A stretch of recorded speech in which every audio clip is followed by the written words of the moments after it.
Nyt ollaan Kuovuoren huipulla. 7000 vuotta sitten tässä kohtaa oli merenpinta. Ja siitä sitten Raisio kuivui. No nyt jos tullaan 7000 vuotta kohti tätä päivää, niin nyt meillä on erittäin hieno ja kohtuullisen laaja virkistysalue aivan Raision keskustan tuntumassa. No, on tällä uhkansakin ollut aivan viime vuosina tähän näin meinattiin louhia hiihtoputki.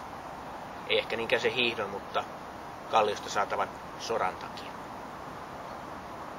Onneksi suuri kaupunkilaisten joukko ja lopulta valtuustoenemmistö oli sitä mieltä, että säilytetään alue virkistysalueena ja annetaan louhimisen jäädä toiseen kertaan.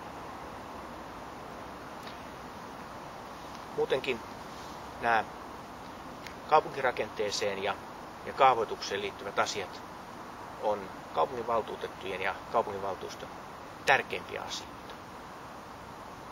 Jokin aika sitten täältä keskustaan päin kohtuullisen iso maa-alue päätyi yksityisen maanomistajan haltuun ja hänellä oli tietysti ajatus hyödyntää aluetta taloudellisesti. Siitä täytyy olla iloinen, että kaupunginhallitus yksimielisesti päätti käyttää lain suomaa etuosto-oikeutta ja lunasti maa-alueen kaupungille.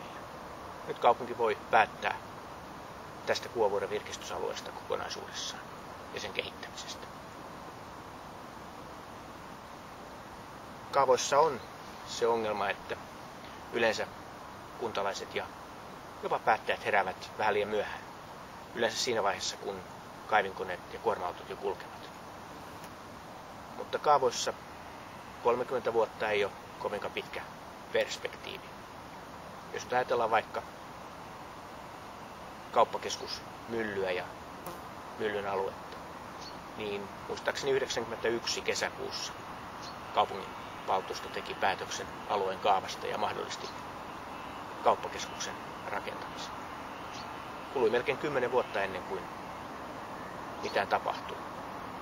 Ja nyt 17 vuotta myöhemmin voidaan ajatella, että alueen kehittyminen on vasta puolessa välissä. Kaavaisissa on äärettömän tärkeää pitkäjänteisyys, se ettei hätäillä, jotta me voidaan rakentaa hyviä, turvallisia asuinalueita ja myöskin miettiä tarkasti sitä, mihin alueelle rakennetaan teollisuutta, jotta meillä on